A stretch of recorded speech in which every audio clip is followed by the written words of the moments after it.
bringing you news and updates from the Alliance of American Football, your source for everything Memphis, with your hosts, Dan and Michelle.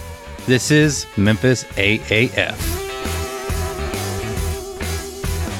Welcome to the show. I am Daniel. I'm accompanied by Michelle, and we are here to bring you the news surrounding Memphis AAF. Yeah. That's all I got. That's all. That's it. Okay, great. Well, once again, we got a couple interviews from some prospective players. I just have a hard time saying that word. Prospective players. They're not perspective. I guess not, because they don't have much perspective because they don't play on the team yet. I'm not saying they don't have any perspective. I just meant as Alliance players. Anyway, moving on from that slight shade. They are prospective. We are going to start off with Dewayne Beckford. He is a linebacker, defensive end. He's a very versatile defensive player. All right. But watching his highlights, the one word, and I mentioned this in the interview, the one word that kept coming to mind is unforgiving. Unforgiving. Yes. Uh-oh. He's pretty violent as a player. I better take it back from when I said he had no perspective. I take it back. Yeah, exactly, because when you look at his Instagram account, he's like into yoga and meditation, so he definitely has perspective. All right. So here we go with Dewayne Beckford. All right, so I've got Dewayne Beckford here. He's a middle linebacker out of Purdue. He spent 3 years at Purdue, totaling 209 tackles and 3.5 sacks. And almost half of those came in your last season there. Yes, indeed. You went on from Purdue, played for the Carolina Cobras for a while in Arena Football League, and just recently signed with the Jacksonville Sharks. Yes, sir. So outside football, kind of what have you been up to? Outside of football, I do a lot of community service, in the community. Like I do things like try to be involved in little food drives or anything where, we can help the homeless or, go to like soup kitchens, serve the homeless, things like that. Or sometimes, I get together with like my, nieces and nephews and we just go to the park and just, try to clean up. So just really just proactive things, I don't really like being in the house, As I grew older, I really, wanted to be out more and just do things, so lately I've been doing a lot of yoga and a lot of meditating, but things like that mostly. Yeah. So I was looking on your Instagram and there's just two stories that I see there, especially when I watched your highlight film, because when I was watching your highlights, the one word that kept popping into my mind was unforgiving. Yeah, for sure. Cause you just leave it on the field and watching a lot of the sacks you got in the highlight film, it's the quarterback just didn't even want to get up. Yeah. One thing I learned from one of my coaches, man, I learned that if you hit their quarterback harder than they hit your quarterback, you got a great chance to win the game. So I try to apply that to, just every time I'm on the field. We want to make the quarterback think about, getting hit. We want to make them, uneasy in the pocket. We don't want them to be comfortable. So, if you could get a good lick on them and, it's legal by any means, you got to take it. Yeah, get into their head, kind of make them feel the pressure even if it's not there. Yeah, for sure. But then, you go to your Instagram and then there's a pose, one thing, you're fucking ripped. And then you've got that one picture where you're just completely at peace, meditating. Yeah. Yeah. Cause you got to find that balance, cause when I was younger, I just was straight lift weights, meat and potatoes. I would get burgers with just cheese and meat on it. And now, I got a little bit older. I really realized, it's you got to find that balance, that yin and the yang. You can't just be hardcore, muscled out, just going heavy weights. You got to find a balance where you go lightweight. You got to eat the vegetables. You got to get your rest. You got to meditate. So it's just a combination of things that, I experienced just, growing up and just realizing, I got to evolve from the person I was. And it helped me a lot. It definitely helped me a lot. Helped my mind a lot. Yeah, so if you go to his Instagram account, you're either gonna just feel like a failure in life, or you're gonna be super inspired. Yeah, that's the point, man. We want to inspire people. That's the point. Yeah. Yeah. Okay, so one thing I saw, a little off topic, but tell me about your honey and peanut butter thing that you got going. Okay, what is so this? When I was younger, one of my older cousins played at North Carolina State, and he played an outside linebacker. He's a stand-up outside linebacker, and he was really undersized. But he always told me that something that gave him energy, he would take a spoonful of peanut butter and a spoonful of honey, and it would just give him so much energy. So I started doing it like my junior year in high school, and I had a really good season. I had about 11 sacks. Then ever since then, that's been my remedy. Like I need to get my peanut butter and honey. Like literally in my room right now, like I have peanut butter and honey. Like I would just take a shot of honey, spoonful of peanut butter, and be good for the day. Like that's like my ultimate remedy. Like I use it for everything. If I wake up in the middle of the night, you know how you wake up in the middle of the night with the cold sweats, you just wake up out of nowhere. Yeah. Yeah, I just could grab a shot of honey and some peanut butter, and I just feel way better. Yeah, I'm gonna have to try that out. Yeah, check it out, man. It might work for you, man. You never know. Definitely. Okay, so what is like one skill asset? Just like what is like one thing that you bring to your team? One thing about me, like I'm really intense. You know what I mean? Like sometimes it gets me in trouble. But I'm really intense. You know, I really love being out there. Like, you know, especially just playing with my teammates, especially playing with people that, you know, you work so hard with, you spend so much time with. So it's great to be, you know, be able to be in a legal fight with them, you know, because I'm very, you know, a very, very versatile player. Like, you know, I can play almost any linebacker position. I could play, you know, I get snaps at defensive end, you know, what I mean? Like I'm currently leading my team in sacks, you know what I mean? And that really wasn't my thing, like coming out of college, but you know, it's just like, I really feel like I'm really a versatile player and I can help out anywhere, special teams, kickoff, you know, anything you need me to do, I can do. I can play fullback, I can play some H-back, you know, whatever you need, you know, I could be a switch army nice. And that's really like, you know, one thing I like to, you know, dwell on. Through college or through the Arena Football League, like what is like the one play that you kind of think back on that, like your favorite play? One of my favorite plays, I got a lot, man, but one play I can remember is real vivid. I see it on, they show it on Big Ten Classics. We were playing Ohio State, and we were in overtime. We were at home at Purdue at Ross A Stadium, and it was like overtime play, and Braxton Miller was that quarterback, and he scrambled, and he ran out the pocket, and he got his hand like right on my face mask, almost stiff on me, but I managed to grab his jersey and kind of like sling him down. It was like a big sack on overtime. It put him out of field goal position. So that was probably one of my most memorable plays. Like I see it on Big Ten like classes all the time, and I think like, you know, like people be over my house like that was me. Like, you know, like for real, they look at it like that is you, Beck. Like that really was you. Like, yeah, man. I got some throwbacks. That's awesome. Mm-hmm. I have to look that up. Yeah, check it out, man. Okay, so are you able to make it to any of the combines, or did you make it to LA? No, I wasn't able to make it. They booked them. They booked them like they got booked really, really fast. So I can only imagine like how intense this league about to be. But we're still in season now in the Arena League I'm playing in, and we got a playoff game this Tuesday, and the championship game be at the end of the month. So I was kind of hesitant to book it because I didn't want to book it and not be able to. You know, have to leave my team and for the combine, or you know, miss the combine for the game, for a championship game. So I was just kind of, you know, reluctant to figure out what would happen with the season first, but it got booked up before I was able to do that.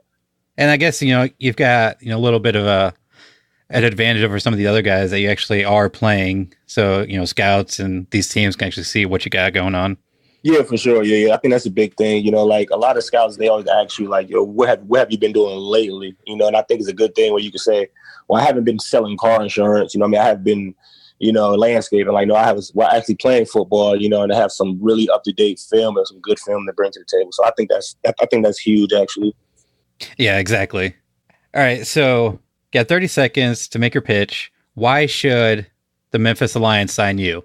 Well, I think they should sign me because I'm probably the best linebacker available. You know, you get me, you're going to get a guy that's going to push your other players harder. You're going to get the best out of everyone on your team, especially on the defensive side of the ball. Like, if you want to see how a linebacker measures up, you know what I mean, bring me in and let's see how he really looks. You know, let's really put some pressure on the guys. You know what I mean? I really feel like I'm probably one of the best players available. You know, and I can do a lot of things for your team. I can be on that whatever field you need me to be at whatever position you need me. You know, and I'm a great team guy. You know, you won't have no problems out of me. You know, I'll be on time, make example for the other guys, and, you know, just do the right thing. Awesome. Well, I'm pulling for you. Linebacker is like my favorite position in the league. One of my favorite players is Patrick Willis for the 49ers. Oh, yeah, man. Loved him, man. Loved him. Career cut short, but I can totally understand why. Yeah, for sure. All right, so before I let you go, there's kind of one thing I've been doing with these guys. So the league is going to look to the fans to name the teams. And there's been a few names kind of floating around the Memphis Facebook group. So I'm gonna hit you with a couple names. You tell me like what you think the team should go with, or if you got another name to throw out there, hit us with it. We got the Hound Dogs for Elvis, the Pharaohs, because so there's a lot of Egyptian themes in the city because the city was named after the Egyptian city, which was the capital of like ancient Egypt. Then we got the Kings for Elvis, King of Rock, and then Martin Luther King. And then the Blues, because there's a lot of musical history with the city. So out of those four, or if you got another one to throw out there, where do you think the league should go with? I like the Kings. That sounds good. That sounds unique. I never seen a football team with that name. That'd be cool, I think. And I kind of like the Blues because it's so different. Mm-hmm. But as soon as I think of the Blues, I think of the Blues Brothers, and I think of guys like black suits and sunglasses. So I don't know how that would work, but it could be fun. I like the Kings the most though so far. Okay, well, awesome. Yeah, that seems to be like the Blues and the Kings seem to be everybody's favorites. So we'll see. I personally like the Egyptian theme with the pharaohs or something like that, but we'll see what they go with. Yeah, they could just give us a whole bunch of gold jewelry. That'd be dope too. Exactly. All right, so if people want to find you online, where can they go? If you want to find me online, all my stuff is consistent. My Instagram is Beck BECK _the THE _body BODY, and my Twitter is the same thing as well. So if you want to find me on anything, it's at Beck BECK _ the THE _BODY body at Beck the Body. You can find me on Twitter and Instagram right there. Awesome. And I'll be sure to put those in the show notes. So if you want to connect with him, go there. Or if you want to take a look at his highlight film, which I highly recommend, go to the show notes at memphisaaf.com for all that. And again, please check the highlight out. I need the clicks. There we go. And it's just entertainment to watch. This guy, like Absolutely. I said, unforgiving. All right. Dewayne, thank you so much for coming on the show. I love that interview. I love especially that he was talking about balance because, as you know, Daniel, that's my word of the year, balance. Everything in moderation, the yin and the yang, or yang, I think it's actually pronounced. I don't know. But anyway, balance, and it's just so important. And I really appreciate that because a lot of times I think with these athletes, they're just, balls to the wall, all out, all the time in workouts. But, obviously I think it's important to have the meditation and the salads, like you said. So yeah, I really appreciated that. That was awesome.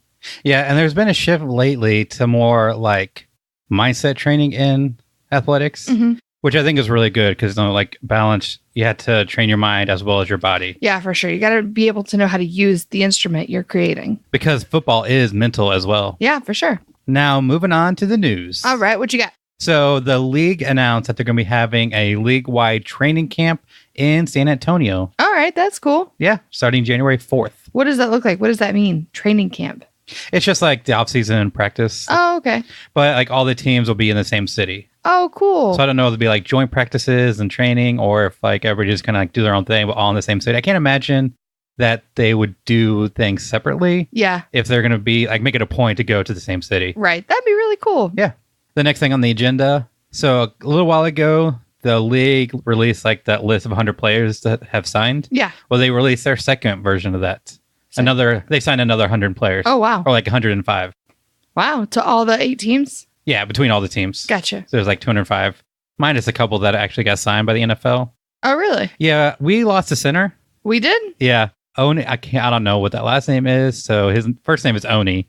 Signed by the Steelers, which is a bummer because a good offensive lineman in the NFL is hard to come by. And they're so important. They are so important. Yeah.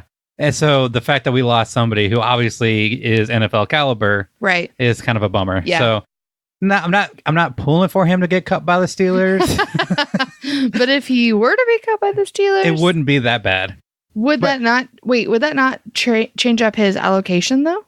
No, because I'm assuming this is the way I would think it would work. Is that his contract with the AAF is still valid? Oh, that's right. I forgot about that. All right. So if he is cut by the Steelers, I would assume he would come back to Memphis automatically. But we are pulling for him. Wish him the best of luck in the NFL. Yeah, good luck, dude. Yep. So back to the 100 players. All right. The one big notable for Memphis is quarterback Zach Mettenberger. Yeah. He was a big deal. He played actually for the Titans for a little while. Oh, okay. He was drafted by them. I don't know if you remember from a couple years ago, but he his thing was the selfie. I think everybody's thing was the selfie. Yes, but he was particularly famous for that just because he took a selfie before the game and was getting like a lot of criticism for it. Okay. And then he got sacked by JJ Watt. Okay. And JJ Watt likes to fuck with guys. And so like after like his celebration dance was to mime taking a selfie. Ah, clever. And then like in a post game interview, JJ was like something like "Welcome to the NFL." I really like it when players fuck with each other like that. Like when Kaepernick got a touchdown over the Panthers. Yeah. What's his name? Cam Newton. Yeah. He like undid the Superman. Yeah, he mocked Cam's Superman pose. And then he kissed his bicep because that was his thing. Yeah, Kaepernick's thing. My favorite player as far as like that kind of thing is Andrew Luck because he's nice to the guys. What do you mean? Whenever he gets hit, he's like, man, that was a good tackle. Oh, yeah. Man, I really felt that one. Good job. So I don't know if he's just that nice of a guy or if it's like that mental game, like trying to mess with them. He's playing with you. Yeah, and I think it's Larry Fitzgerald, but I could be wrong. But there's like a wide receiver who's like really nice to his cornerback. Yeah. And it makes the cornerbacks mad because like, I don't want him getting in my head. I don't want him helping me stand up. Yeah. But anyway, back to Zach. I think it's clear based on who we have now that unless we sign somebody else, like maybe Riley Ferguson, maybe he's going to be our starting quarterback. That's exciting. Yeah. I'll have to go watch some highlights because I've never heard of this dude, but it'll be fun. Yeah. And it'll be fun to have somebody with some like pro experience. Yeah. Leading the team. Yeah, for sure. All right. So the next item we got to talk about is ESPN put out an article talking about how the NFL needs a development league. Okay. Every other league or every other like major sports has a development league. Yeah. Baseball's got the minor leagues. Basketball's got their D league. Wait, they do? Yeah, the development league. Yeah, I'm not into basketball, so. There is a Memphis D league that actually plays at the Landers Center. The Landers. Oh, South Haven. Yeah. Oh. Mm-hmm. Who knew? There you go. Not me. No, clearly. But the NFL doesn't have anything like that. Right. There's like the CFL, which is not quite like it. And then arena football is like you can play football, but it's not NFL style. So wait, okay, that leads me to a question. Why is arena football not a development league? Well, it's different rules. And like the stadiums or like the fields are a lot smaller. So you don't really get the same experience. And you're playing like a different style of football. So you're not really training for NFL style. Okay, I see. Which is what the AAF will fill. Gotcha. And for the past few years, there's been a new CBA, collective bargaining agreement, between the players and the league, which limits how much time the players have to practice. So they're not practicing as much as they used to. The downside of that is the younger players, there's just not enough reps to go around. And so you need your starters out there more often. And the younger guys, the lower end guys, don't get as much time to develop. And without any kind of like minor league system, they don't get that chance. Right. So essentially what you were saying was that arena football is just different. Yes. Whereas alliance football is essentially quote unquote NFL football, but on a smaller scale. Yeah. Not like field size wise, but I mean like size of the league, size of the team, stuff like that. Gotcha. So they can fill that need for to develop younger guys. And you especially see this in like quarterback play.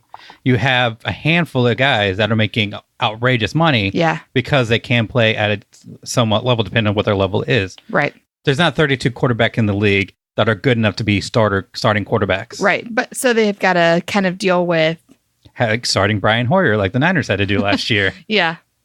Or okay. Woo, are we there yet? Is it time for me to unleash the beast? Can I go there yet? Go for it. Okay. People need to hire Kaepernick. Seriously. Oh, okay. This is not going to be political. This is just based on the fact that he's talented. He's still practicing. He's ready to go. But he's being blackballed by the NFL.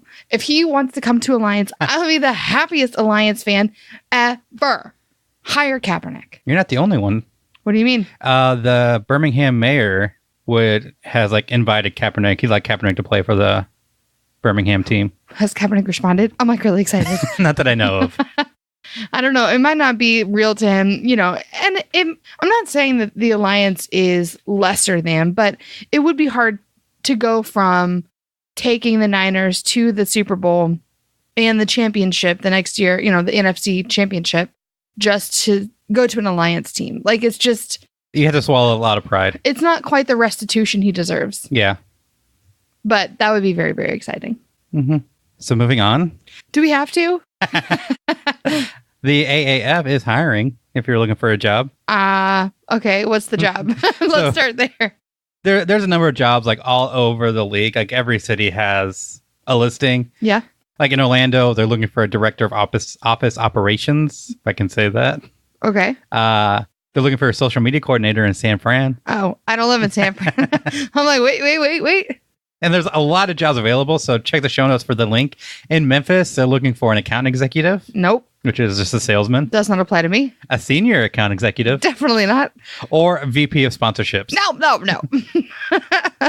So if you got the charisma, if you've got the sales experience, and you've got the education that they require, go ahead and apply. That'd be awesome. Yeah, sure. But we should also say that we are definitely not in the process of hiring anyone or anything. We're not affiliated with the team. Yes. We're looking for a volunteer to help write for the website, but not hiring for Alliance Memphis. Right.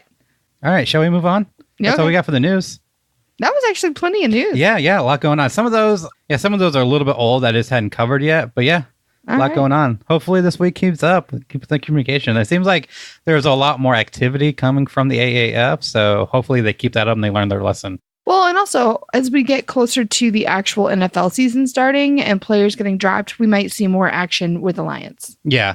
We'll definitely see a lot of hirings here in the next couple of weeks once they trim down the rosters in the NFL. Yeah, and as we get closer to the season also, they will start coming out hopefully with like more rules and regulations, and we'll get more news about names and stuff like that. Yeah, we should be getting team names sometime next month. Ooh, that's exciting. Yeah. All right, so before we get to the main story, where I hadn't even talked about what we're talking about today. Nope. We're going to speculate a little bit about what direction the league's heading, who can be signed, stuff like that. Okay. But before that, we're going to bring in our last interview, Mr. Eli Walker. We talked about it in the interview, but like he never really played football except like the high school level. Okay. But he's like an amazing athlete, like a triathlon type guy. Wow. That he wants to play football. It's always been his dream, but he just never had that opportunity. And so now before it's too late, like he wants to play football. He's going to try everything he can to play football. Is he our Rudy? No. Never seen the movie. What? Okay, we're going to finish this and go watch Rudy. Okay. Perhaps he is our Rudy. So I'm here with Eli Walker. Try to research him. There's not a whole lot out there. I will get into that later. But this guy is pretty much just a raw athlete. Eli, welcome to the show, man. Hey, thanks for having me today, Daniel.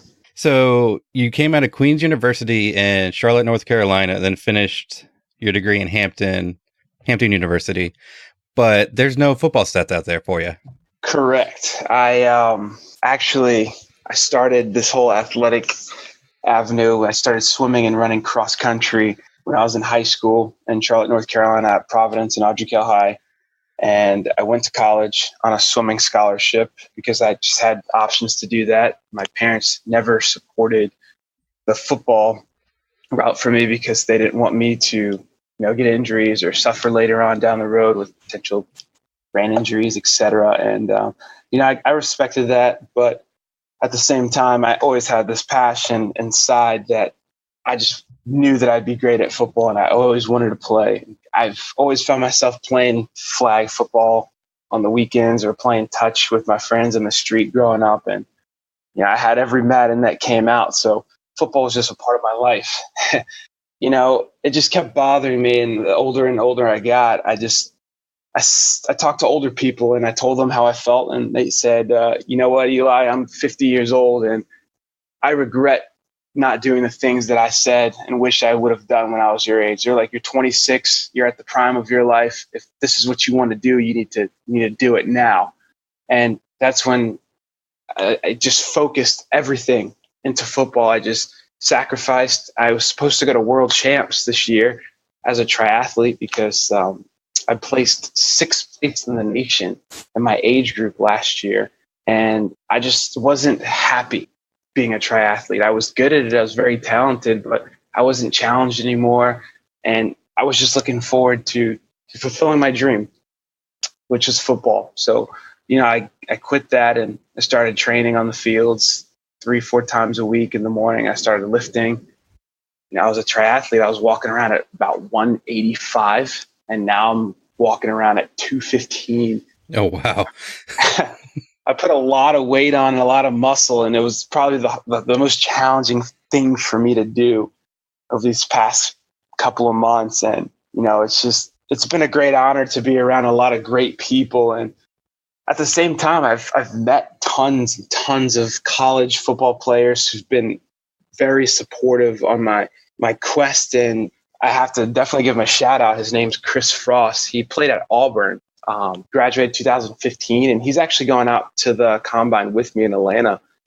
And he's just awesome. Been a very supportive role model. He's always been there for me every single day. He's been motivating me and showing me everything I need to learn about the position I'm playing. And there's just been a lot of people there that has been supportive. And I really appreciate that, because it's not an easy challenge that I'm going against right now. Yeah. Well, I mean, that puts you in like a unique situation. Just, obviously football is dangerous. And I was listening to this other podcast. I don't know if you remember Chris Borland. He played linebacker for the Niners for a year before he retired because of concussions. And like, he was like a star athlete. Like, he was going to be a replacement to one of the greatest linebackers of all time with Patrick Willis. But after 1 year, he decided like his body, after 1 year, he decided it wasn't worth it to do that to his body, and he retired. And now he's a big advocate for changing the way we look at football. And one of the things he brought up was that, kids, they play football, from childhood all the way up. And like, a lot of times by the time they get to the pros, they've suffered from like 1,000 concussions. Exactly. And that just makes it, so much more likely that you will develop CTE and just brain damage and kind of screw you up. So, I mean, yeah, you maybe miss out some experience, but you're definitely in a better position health-wise to, start this dream. And then obviously you're an athlete, which, really helps. What position do you think you'll play? Or are you looking at or training at? Well, I grew up playing tight end and wide receiver, and I actually decided to go out for safety. Okay. Training defensive back for the past 3-4 months, and I feel like that fits better with my body. I'm so far running about a 4.7, 4.6, like untapered, and I feel very explosive. And I've been studying the game and formations and trying to learn how this could be more of a mental thing for me. I've been watching Ed Reed and Troy Polamalu. Those are the guys I kind of grew up with, and got Cam Chancellor, who just retired. But those guys are just, as athletic as they were, also very, very smart in how they play the game. It's kind of like they were trying to play the quarterback against his own receivers and trying to predict his movements and setting him up to act like he's going to run to catch the guy running a fade, but he actually is going to swing around and do a baseball turn and catch the guy doing a go. And that's kind of what Ed Reed was doing a lot. And if I can figure out how to work that into my whole scheme, plus my athleticism, I feel like it'll catch me up for all the years that I did not play football. But you're right, as you said earlier, that's another selling factor that I have for myself is I didn't grow up playing football, so my body is not destroyed. Like, I may not have gotten hit before like those other football players, but, I'll be able to get used to that pretty fast. I'm an athlete. And another thing is I'm an endurance athlete. I run a sub 5-minute mile at the same time I could run a 4.640. So that shows in the fourth quarter, I'm going to be very valuable when it's my job to stay back out and make sure nobody's trying to break a go route and trying to get a big play, because I won't be tired. And, I really got to sell these when, I go to these combines and let these coaches and scouts know that, I'm a freak athlete and I will work hard. I will die out on the field if I need to, but I'm not going to let somebody else beat me, because that's just how competitive I am. Okay, so outside of athletics, what's some of the things that you've been up to? Well, when I was at Queen's University, I decided to pursue acting as like a side hobby. And I've always been told that I'm a very animated personality. So I was like, let me just get up on the stage and see what I could do. And it was for Tempest. I was Prince Ferdinand. And, it was probably the coolest experience for me to portray another character and learn all about him and, get other people to believe that that's who I am now. And, And that kind of gave me some momentum and courage to step out of my shell and to actually go a little further into it. And I got to be like a featured extra in Ironman 3 out in Wilmington. That was amazing. I was an extremis soldier. So if you go back and watch that movie, you'll see that I was the soldiers getting strapped into those machines, and they were filling us with that evil serum that made us like freaks of nature that was fighting Iron Man on the ports with the water. So that's pretty cool. I'll have to go back and watch that movie, see if we can see him there. Oh yeah, you will. I'll say hello. Okay, so what is like one thing that you'll bring to an Alliance team? Like what is like your one attribute, your one trait that will boost a team? I thoroughly believe that there's nothing stronger than a good team bond. And, you know, I look at all these other successful teams and the teams that I've been in the past, and the memories that I have growing up as a college athlete was the memories that I shared with my team and how we fought through the hard times together. And there was a bond and a pact that nobody could break because that's how strong we were together. And I know that I have those traits, and no matter what team that I go into, my team will be great because I'm a supportive individual. I've got tons of experience that I could share with all the other players out there. I'm a hard worker. I'm competitive. And if I see somebody struggling, I will never put another man down. I will support them and I will encourage them and I will bring them to the top because that's the only way to succeed and to grow together. And I know that for a fact that I have that trait. I'm a winner. My team will win. Yeah, because you know you can be a freak athlete, but if you don't have that team mentality, like one player can't win a football game. Absolutely not. Now you got 10 other guys out there that are doing their parts, and if you guys can't work cohesively, then you're not going to get anything done. So That's awesome. Okay, so before I let you go, we do this little thing whenever I'm interviewing these guys, because as you know, AAF is looking to the fans for inspiration for the team names. And there's some floating around the Facebook group for Memphis. So I want to hit you with those and kind of see what you think we should go with. So we got the Hound Dogs, the Blues, the Kings, or the Pharaohs. Out of those, what you think we should go with? Or if you got one to throw out there, you know, hit us with that. I've been watching this podcast every single week it's come out, and I'm sticking with the Memphis Blues. Okay. I think that has the culture with Memphis in the town. It's got the color, the AAFs. I see they're red, white, and blue and black. And I see they got blue helmets already, so they could just go ahead and assign those to Memphis and say the Memphis Blues. There we go. Well, awesome, man. So if these guys want to connect with you online, where can they go? So I use Instagram a lot. My name is Eli Walks. It's not with an S. It's actually with a Z. And if you want to see some of my production work, my company handle name is Elite Eye Productions. So that is Eli Walks with the Z in Elite Eye Productions. Awesome. Well, I'll be sure to put those links in the show notes. So if you guys want to connect with them, go to the show notes, find us up there. So you said you're going to the Atlanta Combine? Yes, sir. Atlanta, August 25th at 6:30 a.m. All right, guys. So be on the lookout for Eli Walker at the Atlanta Combine and see what he can do. Thanks so much for being on the show, man. Absolutely, Daniel. Thank you so much for having me. That was really cool to hear him just talk about how football has always been there for him as a dream, as a passion. His parents didn't want him to play, which I can totally understand. Yeah. But, you know, he's not letting that stop him from following this passion. And the Alliance gives him a great opportunity to do so. Because I feel like, now maybe this is wrong, but my perception is that it would be really hard to join the NFL if you have no high school, no college experience. Yeah, like, you know, we talked about before, there's not a whole lot of practice time. So they can't really take a chance on hiring somebody with no film to the team. Yeah, for sure. Now, this guy kind of caught me off guard. One day I was just sitting in the office and I get a message from someone on Instagram, and it was this guy, Eli. And he was like, "Hey, is this Michelle with the AAF podcast?" And I was like, "What?"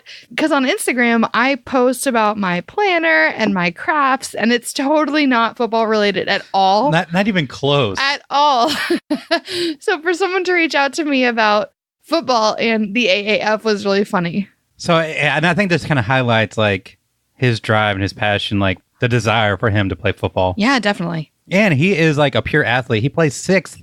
I think he's mentioned in the interview, sixth in the nation for his age group at the Triathlon World Champ Qualifiers. Damn. That's exciting. I mean, I've just recently started running and like my eye is on a triathlon, but that's really far away. So for him to be placed so high in his age group for, you said world qualifiers? Yeah. Holy shit, that's awesome. Yep. He's definitely an athlete. And like we said, hasn't played football before, but he's got the skills. Yeah. Just based on pure athleticism, it seems like. Yep. And he will be at the Atlanta Combine this weekend, so hopefully... That's this weekend? Yeah. Wow. And that's the last Combine, right? Yep. The Saturday and Sunday. There's one each day. All right. And that's it. Exciting. Yeah. And I think there will be like team tryouts, and like the teams will still be doing their own things, I'm sure. Mm-hmm. I think that's what somebody told me. So, I mean, it's not...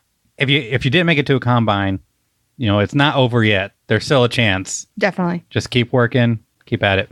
So now on to the main event. I feel like we need a theme song for that. I know. We need some sort of transition music. Some sort of main event music. If you guys have any ideas, hit us up.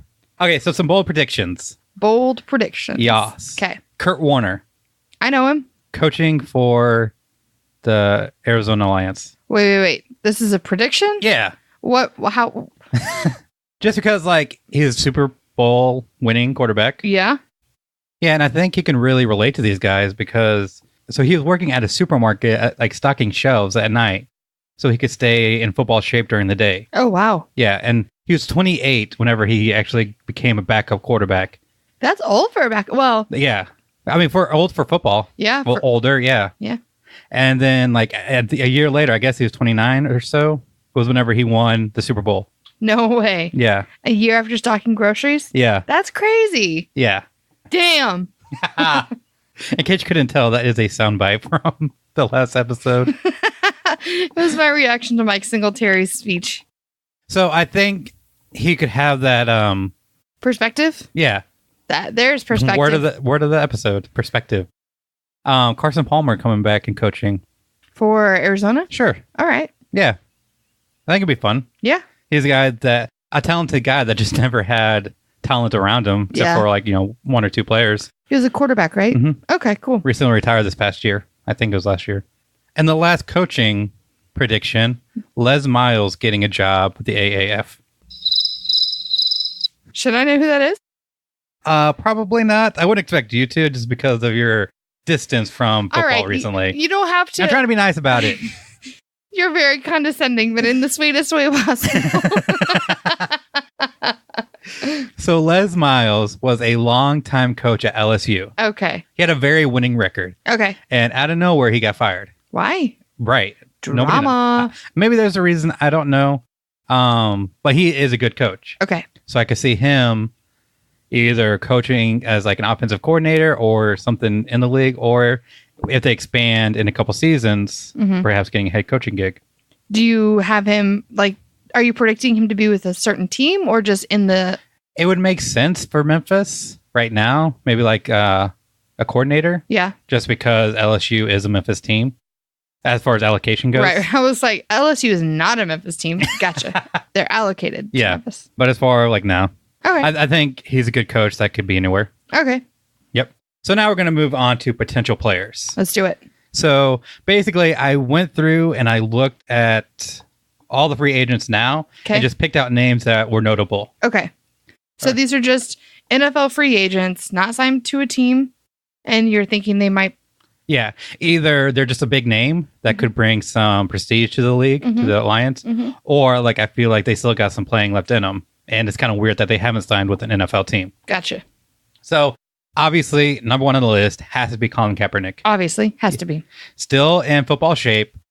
Had a rough couple seasons, but still more talent than a lot of these guys in the league now. Yeah. Who's the quarterback for the Browns? Tyrod Taylor and Baker Mayfield are the 1 and 2 guys. Okay. Never heard of Baker Mayfield. Okay, well, we know Tyrod Taylor. Right. He is a good quarterback. And then Baker Mayfield was the number 1 draft pick. Okay.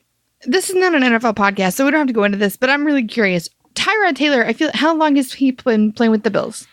He was with the Bills, I think, 2 or 3 years. Really? I feel like it was longer. No. I feel like he constantly needs more time to get better, but he's not getting better. Yeah. Well, yeah. So part of it is he is very athletic. Yeah. And he relies on his legs too much.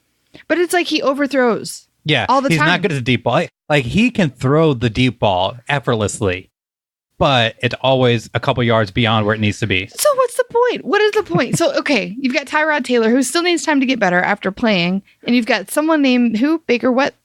Doesn't matter. Kaepernick needs a job. Sorry, that's all that this is about. Well, in all fairness, Baker Mayfield is one of the top quarterbacks in college football. Oh, okay. Like think like Carson Wentz type. Like there's some controversy around him. He's very outspoken, but he is a good quarterback. And here I go talking shit again. Yeah, he's going to be their starter pretty soon. All right. And Tyrod Taylor's had enough time to develop. He's like getting in his 30s. So he played for the Ravens as a backup for like 4 or 5 years before coming to the Bills. Gotcha. So he's a veteran. Yeah. Moving on, Jeremy Maclin. Sounds familiar. He was a great player, played for the Eagles for a long time, really helped on the Chiefs. Running back? Wide receiver. Okay. Just a good player that shockingly hasn't been signed. Gotcha. Michael Floyd. Nope. Another wide receiver. Cut by the Cardinals because of a DUI. Immediately signed by the Patriots because Belichick doesn't give a fuck. And neither does, what's his face? Robert Kraft. Fucking. Okay, sorry. Go ahead. Yeah. Or Jerry Jones. Oh, getting angry.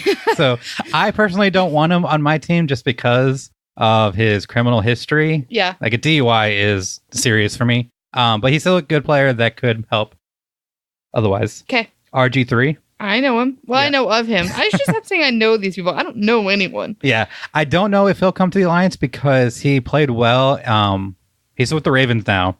And he played well in the preseason. Oh, did he? Yeah. That's exciting. But he's behind Joe Flacco and Lamar Jackson, who the Ravens had traded up to draft. Okay, tell me if I'm wrong here, but I feel like Joe Flacco is like past his prime. I don't know if he's paid elite money because he won a Super Bowl, but he's Super Bowl. never been elite since then. So he's on his way out the door. Lamar Jackson is going to take over for him. And I think RG3 played well enough to get signed by another team. Mm-hmm. But if not, We got the Alliance. boom. Jay Cutler.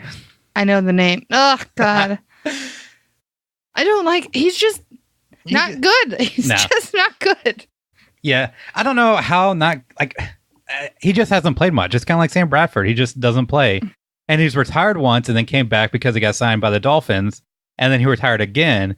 So I think it's a guy who he wants to play, but is okay not playing. Wait. You saying the Dolphins remind me of, obviously, of Florida, which reminds me of Tim Tebow. What's up with Tim Tebow? He's playing minor leagues for the Mets, the minor league team. Oh, he's playing baseball. Yeah. Okay. But he's not doing well.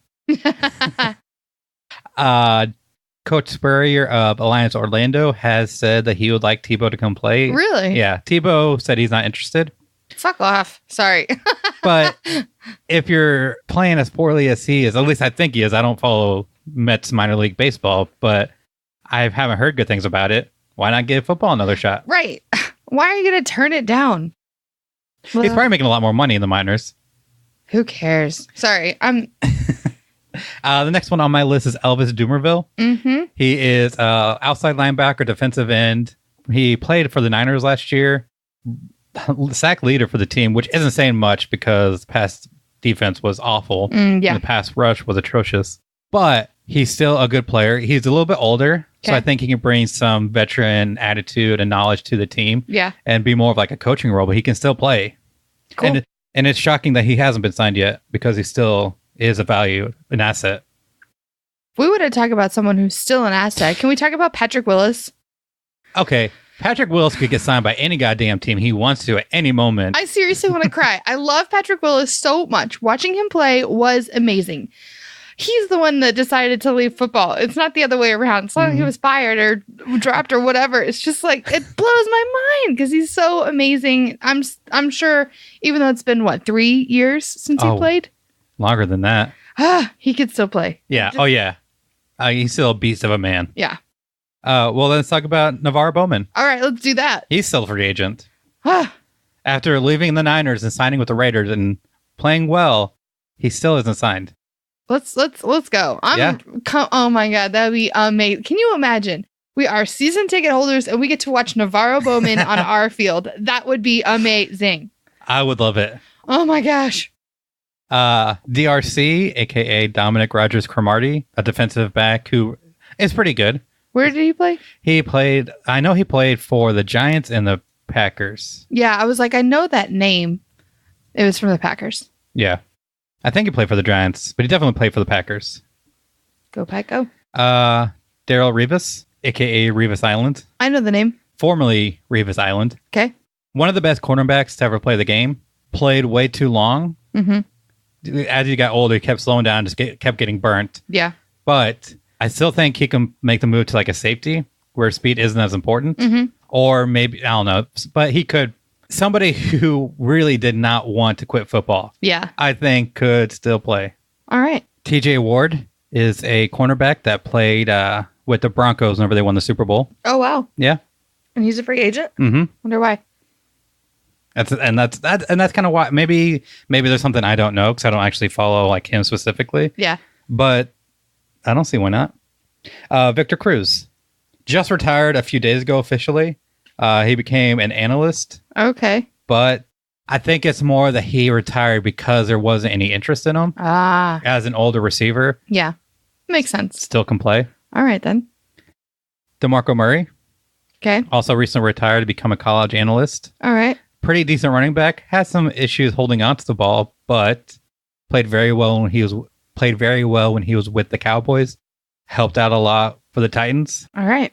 Still think he could be good. Don't even say the next name on your list. I can see your list over there. I don't want you to even say this name. I don't want him to play for the Alliance. Well, since I made this list, he was signed by the Washington Redskins. Okay. So it's not likely that AP would want to play in the Alliance, but you never know how long that's going to last. And it's another person that does not want to quit football, no matter how old he gets. You can say his name. Adrian Peterson. Oh. Who are you looking at? Des Bryant. Oh, I completely overlooked Des Bryant. You skipped totally over Des. I'm like... Even I don't want to say that name. Des Bryant. This is where I'm going to get, again, really passionate. Des Bryant is a little bitch. I hate Des Bryant. He is the embodiment of the self-centered attitude that Singletary was talking about in the beginning of the last episode. He's selfish, all about himself, wants to whine, wants to complain, wants to go off the field when he's not playing well because he's a little bitch. He was dehydrated, Michelle. No, he was not. He's a little bitch. Because that locker room water, right? It's just so much better than the water on the field. And the words of Mike Singletary, can't coach with them, can't play with them, can't win with them, can't do it. Just can't fucking do it. All right. So we talked about Tim Tebow. No, which is great. Eric Reed. Okay. Was a safety for the 49ers. Yeah, I'm like, wait, I know that name. He's an above average safety. Okay. He knelt with Kaepernick during the protests. Yeah. So that's obviously a lot of teams are hesitant to sign him. Not me. Yeah. But he's still one of the better safeties in the league. And also, the NFL is not valuing safeties. Okay. So there's a lot of issues there. But dude can play, one of the better safeties. Why not come down here? Looking at this list is kind of exciting. Like, if these people actually signed with Lions teams, that would be so cool. Yeah. Not only like big names coming to the Lions, but just big talent too. Yeah, really good talent. Just the last couple, Antonio Gates, an older tight end, played with the Chargers for his entire career. Okay. Still can play. All right. And then Jamal Charles had that breakout season. As you know, he won you the fantasy football. Yeah, back when I was playing fantasy football, I signed him and he was amazing. Yeah. And then just kind of didn't do anything else. Yeah. He's still a free agent. So I think good things could come of it. Yeah. And like you're saying, a lot of talent out there and a lot of big names that could really bring people to the stadiums. Yeah. Solidify the Alliance as a legitimate league. Yeah. And I think it would be fun to see these guys who haven't played with the NFL be matched up with and against these former NFL players. Yeah. Because you could really see how talented they are when they're matched up against Jamal Charles or Adrian Peterson, or, you know, like they have a lot of talent and skill and ability left. So to see these other guys play with them would be really cool. And it would validate. I think that's what I was looking for. Validate the league. Yeah. And the athleticism of these players. And then on top of that, just having these veteran NFL players, the amount of knowledge that they have that they could pass on to these younger guys, one, make the Alliance that much better. Yeah. And 2, give these kids a better shot at making it to the NFL. Right. Okay. So that's my other question is, did the XFL or any other minors like this get players from the pro league? Like, has this ever happened before? I'm not sure. Because I feel like if it were to happen, now these are a lot of hypotheticals that these players would even sign with the Alliance, but if they did, that would bring attention to the league, not just the teams, but like it would really solidify the place and importance of the Alliance. Yep. Yeah. So things got a little heated today, especially talking about bitch Bryant there. and just to cool things off, he might actually no, I don't know what he's doing because he was about to sign with the Browns, but apparently that's cooled off. So I think it's kind of funny that no team really wants to sign him. That's not funny. It makes perfect sense. Anyway, that's where we're going to end it today. Thanks so much for checking out our episode. Dan's still killing it on social media. And how's the roster going? Not great. It is up to date overall. So if you check it out at memphisaaf.com/roster, you can see the full list of the players who have signed with the league. I just don't have all the information. So we're working on it. All the players are there, just not all the info. Right. And if you want to help out, awesome. Send me an email, send me a message. Hit us up. And until next time, we out.